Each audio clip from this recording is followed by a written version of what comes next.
kami ada 6 sekolah yang tadi kami sekolah bersama Pak Koordinator.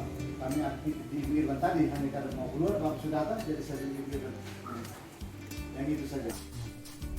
Lebih juga kayak Badarai dengan SMA dari bahasa Agustus. Jadi kan hari ini kita melakukan pemeriksaan manajemen BOS untuk tahun 2019 dan tahun 2020. Jadi kami periksa itu bukan hanya untuk dana BOS, tetapi dana komite juga. Jadi nanti yang kita akan lakukan di APKAS itu bendahara BOS dan bendahara ini apa bendahara komite. Kemudian kita juga melihat dari manajemen sekolah, dokumen-dokumen apa yang harus dibutuhkan di sekolah sudah sedia atau belum. Kemudian terhadap tentang standar minimal. Ada untuk pendidikan itu yang ada 8 standar. Nah, itu bagaimana penerapan 8 standar itu di sekolah. Kemudian sarana prasarana. Nah, prasarana itu yang sudah dimiliki di sekolah itu bagaimana? Kemudian kebutuhannya itu apa saja yang terpenuhi. Termasuk juga dengan tenaga pendidik dan pendidikan. Nah, terkait tentang tenaga honor juga harus zaman. Jadi untuk bendahara nomor 2, bendahara BOS dan komite, kami nanti minta SPJ. Jadi pertanggungjawaban itu tahun 2019 dari mulai Januari 2019 sampai dengan bulan Oktober tanggal 14 Oktober. Nah, nanti ibu sudah minta rekening koran, coba mah, ya mama? Sudah.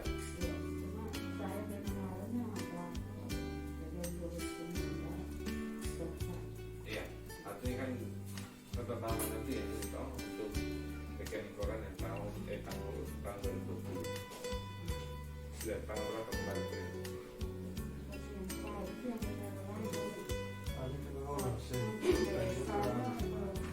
Spesimen belum kan jadi mama? Ya, artinya kan mama tetap minta ke sana. Untuk kondisi sekarang itu sisa di bank itu sisa berapa? Kalau entah sudah cabut semua sisa nol di sana itu urusan. Tapi yang penting kami memastikan bahwa di rekening bank itu uang kondisi per tanggal 14 Oktober itu sisanya berapa?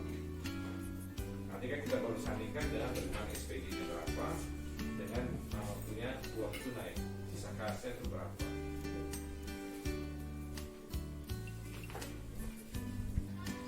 Ya, terima kasih. Siang hari ini kita berada di Lembaga SMKN Ngawiku Badarai, Jalan Dusun Sakarai, Desa Badarai, Kecamatan Ngawiku, Kabupaten Malaka. Nah, sekolah kami memiliki 3 jurusan.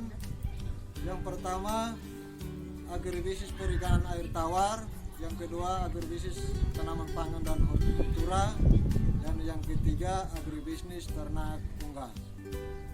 Jumlah siswa sementara untuk 3 jurusan sebanyak 189 siswa. Untuk guru-guru jumlahnya total ada 34 guru. Di antaranya ada 10 PNS, yang lain tenaga kontrak dan juga tenaga honor murni. Dan sekarang kita berada di lokasi ini persiapan lahan untuk kegiatan prakirin siswa kelas 12, kompetensi keahlian agribisnis perikanan air tawar. Sementara kita siapkan lahannya dulu.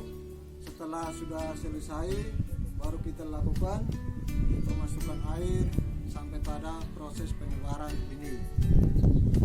Dan di belakang kita ada bantuan traktor. Ini sebenarnya untuk program pertanian, tapi ini bisa dimanfaatkan untuk membuka lahan, bisa dimanfaatkan untuk jurusan perikanan.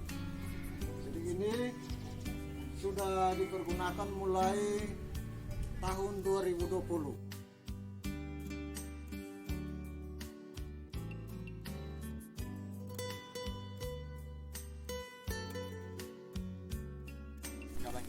ada di tambak kedua, ada tambak ikan bandeng, ikan nila dan mas. Ini memang sementara masih digabung. Nanti setelah cukup umur, nanti akan dilakukan pemisahan berdasarkan jenis ikan. Nanti karena kebesaran ikan kemungkinan ada berapa banyak itu Pak ikan ini? Ini untuk bandeng itu 10.000. Oh ini yang besar nih. Nah, itu ikan mas. Oh ya.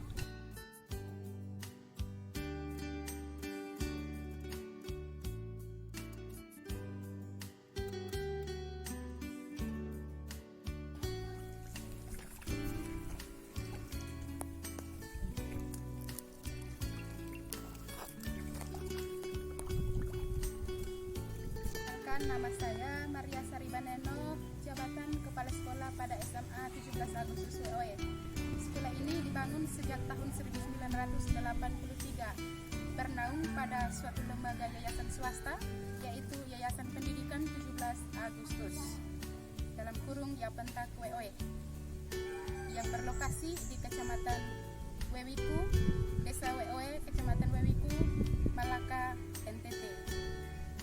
Di sini saya memiliki 23 jumlah guru atau tenaga pendidik dan peserta murid sebanyak 245. Program yang akan dikerjakan dalam tahun ajaran ini yaitu saya mencoba memotivasi guru dan peserta didik untuk berinovasi menyesuaikan dengan perkembangan zaman, terlebihnya di sistem pendidikan ini. Dan tentang pembangunan, saya ingin fokus kepada mendirikan pagar sekolah untuk melindungi anak-anak peserta didik, oleh sebab posisi letak sekolah saya ada pada pas pinggir strat umum. Dan nama saya Alfredo Seran, saya sebagai Wakasek Sarana Prasarana di SMA 17 Agustus WOE. Sarana prasarana yang kami butuhkan di SMA 17 Agustus WOE ini masih banyak.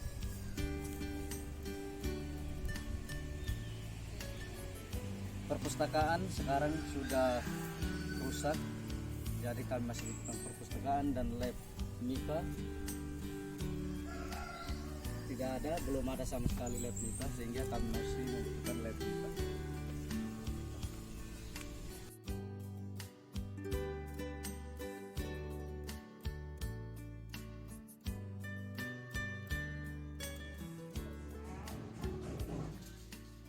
Terima kasih atas kesempatan yang diberikan kepada saya untuk menggambarkan sedikit tentang profil SMA Negeri Yokofeo. SMA Negeri Yokofeo ini didirikan pada tahun 2013. Pada saat itu sekolah ini mendapat bantuan 3 ruang dari PNP Mendiri pada tahun 2014. Dan sekolah ini saat diberdirikan itu merupakan kelas jauh dari SMA Negeri Melaka Timur Seon. Kemudian dalam perkembangan selanjutnya pada tahun 2015 tanggal 28 Februari tahun 2015 saya dilantik menjadi kepala sekolah definitif SMA Negeri Yokofeo. Kemudian pada tanggal 1 Maret 2015 saya mulai melaksanakan tugas, lapor diri dan melaksanakan tugas di sekolah ini. Dalam perkembangan lembaga pendidikan SMA Negeri Yokofeo ini banyak suka duka yang dihadapi, terutama dalam kaitan dengan sarana prasarana, baik sarana prasarana, tenaga pendidik, tenaga kependidikan maupun sarana-sarana yang lain. Tentang tenaga pendidik yang ada di sini ada 2 orang, sedangkan tenaga kependidikan 2 orang, tenaga pendidik ada 17 orang, yang terdiri dari 2 PNS dan 17 tenaga honor komite. Itu pada tahun 2015 2015 di saat saya tiba pertama di sini, bertugas pertama sini. Tapi dalam perkembangan selanjutnya kita berjuang, kita dapat kontrak daerah provinsi 3 orang, kemudian tambah lagi tenaga PNS 2 orang, sehingga jumlah tenaga kependidikan dan tenaga pendidik yang ada di SMA Negeri Yokuvio ini, PNS ada 4 orang, kontrak daerah ada 5 orang, kemudian sisanya tenaga honor murni. Dalam pelaksanaan lembaga pendidikan ini kita sumber biayanya dari BOS regional. Kemudian akhir tahun lalu baru kita dapat bantuan dari BOS afirmasi.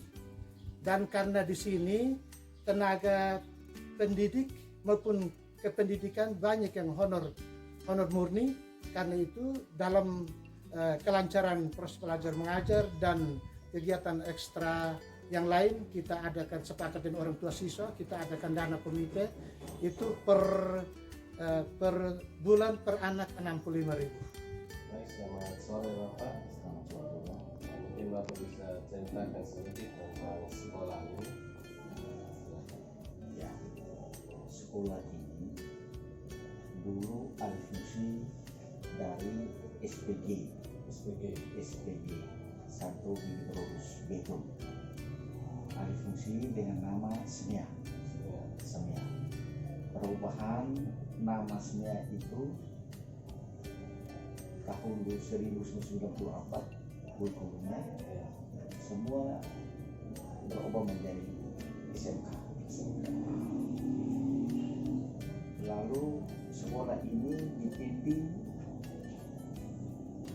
oleh kepala sekolahnya Dr. Ambus Umanulita sekitar tahun 89 sampai dengan 1996. Saat itu jumlah siswanya sangat terbatas serta mutunya masih jauh dari harapan. Sejak berdirinya sekolah itu dari SMEA ke SMK, statusnya masih terdaftar selama 8 tahun. Lalu karena kepala sekolah yang lama sudah 8 tahun, yayasan waktu dia suka menggantikan kepala sekolah pertama sebagai perintis oleh saya, Pak Dr. Hamfil Seran, sejak tahun 97 saat ini. Dan sekolah ini mengikuti ujian Eptanas sejak tahun 1991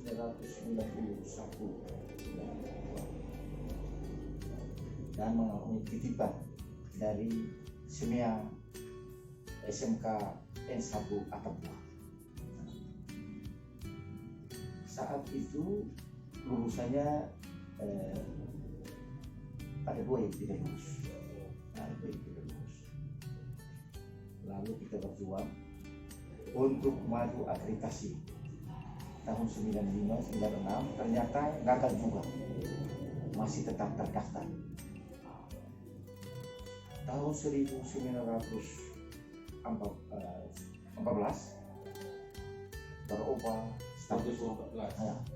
berubah statusnya menjadi akreditasi B. Lalu dalam perjalanan kita sudah sekolah tidak titip lagi, kita berjuang sendiri dari penataan tenaga pendidikan ke pendidikan, administrasi pendidikan segala macam. Kita berjuang sampai tahun 2019 ini akreditasi lagi. Akreditasi lagi ternyata karena sudah mengalami program berapa tahun penambahan 3 program keahlian yang dulu itu dengan 1 bidang keahlian dengan 2 program keahlian, akuntansi dengan penjualan. Sekarang ini akuntansi, manajemen perkantoran, teknologi jaringan, dan multimedia otomotif. Ini program keahliannya. Dan baru-baru ini karena tenaganya kurang, khususnya produktif, maka kita menyandang akreditasinya C, terakreditasi. Lalu sampai sekarang kita mau berjuang untuk mempertahankan statusnya ini, dan paling kurang kita berjuang supaya statusnya kembali ke itu. Selamat siang, Mas. Selamat siang. Mungkin kita mau tanya sedikit terkait sejarah SMK Negeri Baru. Mungkin bisa ceritakan sedikit. Terima kasih. Sejarah berdirinya SMK Negeri Beasiswa ini berawal dari aspirasi masyarakat, tokoh masyarakat di dua desa ini, Desa Kletek dan Desa Suai, di mana aspirasi mereka ini disampaikan ke SMK Negeri Kobalima pada awal tahun 2010,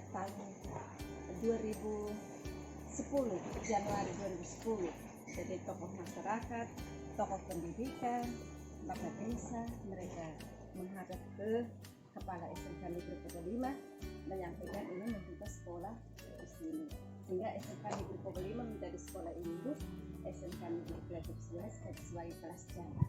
Itu tahun berapa? Tahun 2010. Dari tahun 2010 sudah Ya, berdiri. aspirasi diterima pada Januari 2010, sehingga pada Mei dan Juni mulai merekrut siswa baru, dan KBN dimulai pada Juli 2010 sampai dengan 2012. Dari proses sampai ada SK pendirian itu pada 2012 baru ada SK pendirian dari pemerintah. Waktu itu masih bergabung dengan Belu. Jadi SK dari Bapak Bupati Belu waktu itu Bapak Joaquim Lopez. Dengan SK itu. Terus kalau sampai sekarang SMK Negeri Suai sudah akreditasi toh? Iya, Masih karena sesuai persyaratan ini saat SK pendirian sudah ada pada 27 Juni 2012, sehingga pada 16 April 2013 ada pelantikan kepala sekolah, saya sebagai kepala sekolahnya, sehingga kita melaksanakan kegiatan pada tahun 2015 itu ada akreditasi pertama. Kreditnya masih C, sangat-sangat kurang fasilitas di sekolah kita ini. Itu pada 2015 sampai dengan 2018, dan SK akreditasinya lagi yang kedua itu 2018 sampai dengan 2021. Jadi kita sekarang dalam proses pemenahan untuk akreditasi yang kedua. untuk sekarang jumlah siswa berapa? Nah, untuk keadaan sekarang tahun pelajaran ini 2020-2021 ya, siswa kami itu Menurut ya, yang sekarang 6. Pertama ini kolam apa ya? Oh iya, ini kolam tanah yang pembesaran itu secara tradisional, yang menggali tanah pakai tenaga manusia. Kan punya ada 3 di sana, tapi hasilnya kurang maksimal. Makanya dana BOS tahun 2020 ada alokasi dana untuk 2 jurusan ini, sehingga bisa mencetak 4 kolam tanah ini. Ada 4. Iya, Bapak. Jadi 4 kolam ini diisi dengan beberapa jenis ikan. Ikan nila, ikan bawal, dan ikan lele. Kalau ikan dari mana? Ikan kita beli benihnya karena kita bekerja sama dengan Balai Benih Ikan Air Tawar Makeleng, dan di masyarakat hanya kadang harganya terlalu mahal, makanya kita beli dari Makeleng.